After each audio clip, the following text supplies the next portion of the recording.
Vous êtes la fille de Claude de Soria, qui était sculpteur et qui était dans cet atelier où nous nous trouvons aujourd'hui et qui a été entièrement rénové. Il y a 4 ans à peu près, après le confinement. Et le fonds Claude de Soria comporte à peu près 2200 œuvres. C'est ça.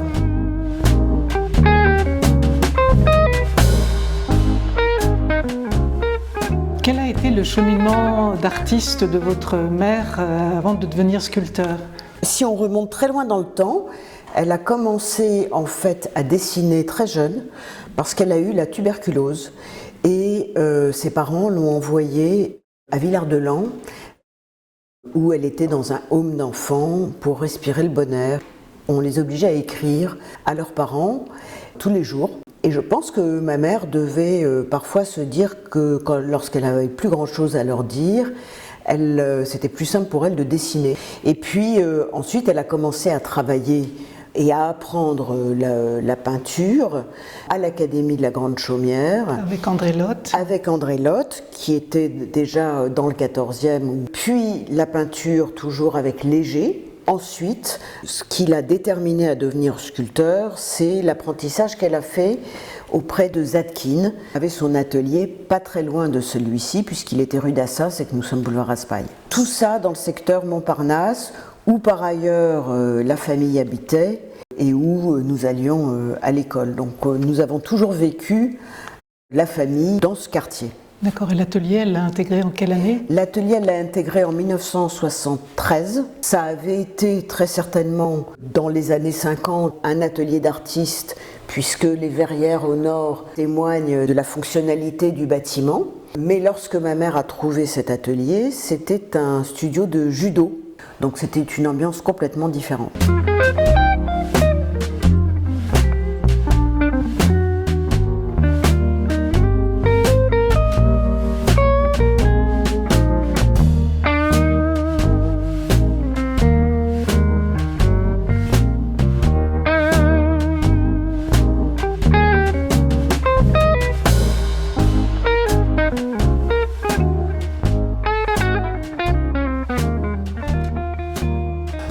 Votre mère a pendant quelques années sculpté à partir de la terre. Quand on parle de la terre, on parle de la terre glaise.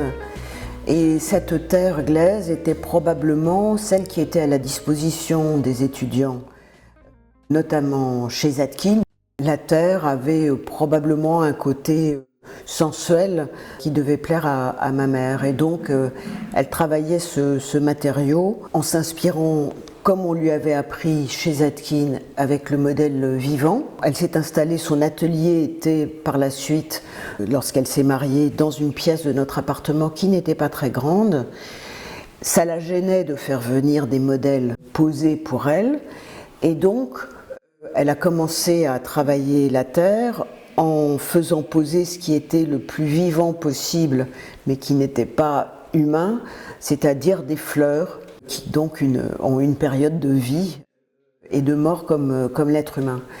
Et donc elle a fait des séries de pivoines en terre, et puis elle a continué son apprentissage toujours sur la terre, en copiant pour le coup non plus de l'organisme, mais en s'inspirant des maîtres. Picasso, dont elle a fait en buste une œuvre qui figurait sur une toile qui est un buste d'homme.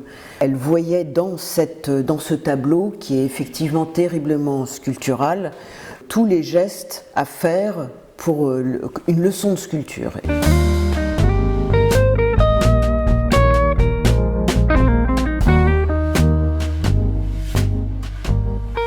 Donc après avoir sculpté la terre, elle est arrivée au ciment. Et comment ça s'est fait, cette transition? Alors c'est vraiment une rencontre qui est due au hasard, c'est-à-dire qu'elle se trouvait dans une période d'interrogation profonde sur son cheminement artistique. C'était un état quasi dépressif et désespéré. jusqu'à même envisager d'arrêter tout simplement la sculpture et l'art. Elle était très proche d'un merveilleux artiste qui s'appelle Jean de Gotex et qui venait régulièrement à l'atelier, qui lui a dit effectivement là je sens que tu as l'air un peu perdu, tu devrais peut-être essayer d'autres matériaux. Il y a des gens qui s'intéressent au plastique, d'autres au ciment, essaye de voir si tu peux pas trouver autre chose. Mais elle était tellement déprimée qu'elle n'arrivait pas à se bouger, qu'elle restait prostrée dans l'atelier, dans le canapé. Et puis, il y avait des travaux dans la cour de l'atelier et à la fin du chantier, les ouvriers oublient un sac de ciment et de sable dans la cour. Tout à coup, ma mère se dit « Tiens, mais Jean m'avait parlé du ciment ». Et donc, elle récupère ce sac de ciment et de sable et elle se lance dans une préparation très empirique puisque personne ne lui avait jamais expliqué comment on faisait avec la poudre de ciment et le ciment. Et puis Internet n'existait pas et on ne pouvait pas aller sur YouTube pour savoir comment est-ce qu'on manipule la poudre de ciment. Et donc elle mélange le sable, l'eau et le ciment, un peu comme on fait une pâte à blini ou une mayonnaise, et elle tourne, et elle ne comprend pas pourquoi. Plus elle tourne, et moins ça prend, puisque personne ne lui avait expliqué que le ciment, si on le bouge, il ne prend pas. Et donc, désespérée, elle renverse cette préparation sur une plaque de verre, et elle rentre chez elle, en se disant décidément c'est pas encore ça, c'est pas pour moi. Et puis le lendemain matin elle revient et ce gloubi-glouba a séché sur cette plaque de ciment, et lorsqu'elle décolle la plaque, elle se rend compte que la partie qui était en contact avec le verre et donc la partie qu'elle ne voit pas, qui est soustraite à son regard, est beaucoup plus intéressante que ce qu'elle a devant ses yeux quand elle rentre à l'atelier, et qu'elle est lisse, elle est douce comme le verre, elle a des incrustations comme des bulles d'air, elle a des couleurs différentes selon que c'est sur le bord ou au centre, et elle trouve que c'est un cadeau merveilleux que lui fait la matière, et elle décide d'essayer de reproduire cette expérience. Et c'est comme ça, finalement, que s'entame une relation avec le ciment qui va durer toute sa vie.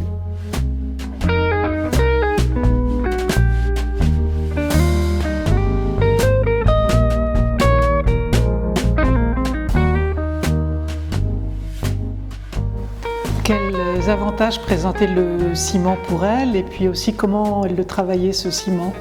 Ma mère avait une démarche extrêmement zen, on va dire, qui était de se mettre dans un état de disponibilité, d'écoute et d'attention à ce que la matière peut lui suggérer, lui révéler, et en étant vraiment à l'affût du moindre signe du hasard, et de laisser entrer le hasard dans le processus créatif.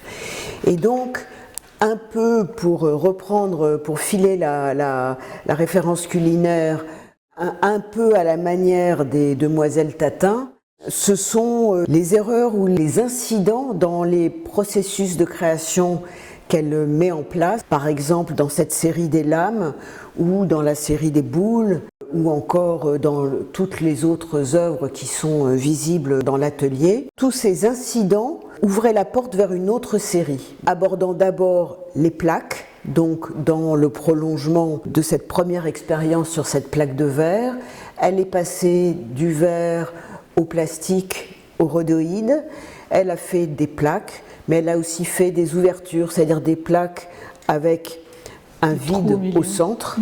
Elle a fait des lames, elle a fait des contre-lames en venant replier la feuille de plastique le long du champ vertical.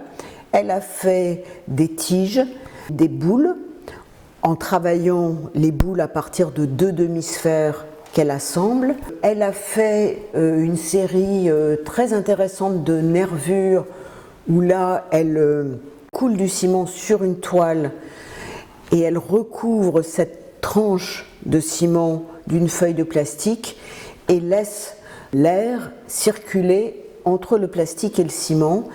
La trace que l'on voit et le dessin qu'on découvre sur la plaque est l'œuvre de l'air.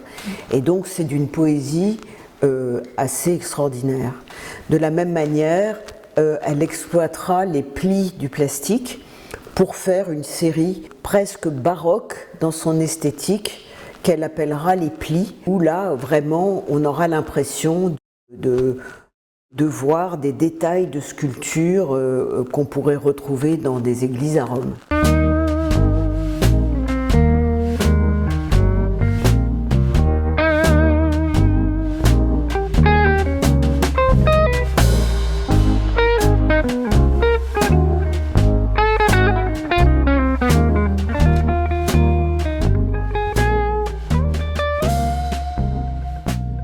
Comment vous allez faire pour continuer à faire vivre son œuvre aujourd'hui ? Alors c'est une question cruciale. C'est mon devoir filial d'essayer de faire redécouvrir cette œuvre qui était totalement tombée dans l'oubli lorsque ma mère est décédée en 2015 des suites d'une très longue maladie. Et durant cette période longue de maladie, plus de 10 ans, elle n'a absolument pas pu s'occuper de son travail, ni de la promotion de son œuvre, ni de l'archivage. Elle avait connu dans les années 70 jusque dans les années 90, donc sur une vingtaine d'années, une certaine notoriété. Mais lorsqu'elle décède en 2015, tout le monde l'a oubliée. Nous avons eu la chance de pouvoir garder l'atelier au sein de la famille et on a décidé donc de rénover l'atelier et de l'ouvrir à la visite. Et pour moi, c'était très important que mes yeux ne soient plus les seuls à voir cette œuvre et d'avoir le retour des autres. 2026 est une date intéressante puisque on célèbre le centenaire de la naissance de ma mère. Et cela se traduira par un certain nombre d'événements qui se dérouleront dans plusieurs musées de province, notamment à Rouen, à Rennes, à Grenoble, à Montpellier, au Magval de Vitry. Ces événements seront accompagnés de dons d'œuvres que nous allons faire dans ces différentes structures. En dehors de ces sculptures, qu'est-ce que votre mère vous a laissé d'essentiel ? Au risque de vous surprendre, je vous dirais qu'elle m'a appris à faire la mayonnaise. Puisque tout à l'heure on parlait de la manière dont elle faisait le ciment et ça n'aura pas été perdu pour tout le monde puisque maintenant je sais très bien faire la mayonnaise. Indépendamment de ça, elle m'a appris à regarder. J'ai des merveilleux souvenirs de ma mère visitant des musées, m'expliquant ce qui fait la beauté d'un tableau.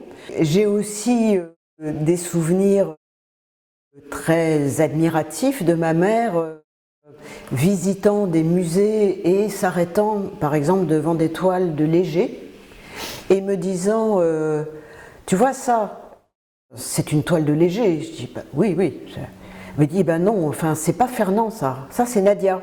Et je lui dis mais comment tu peux dire une chose pareille?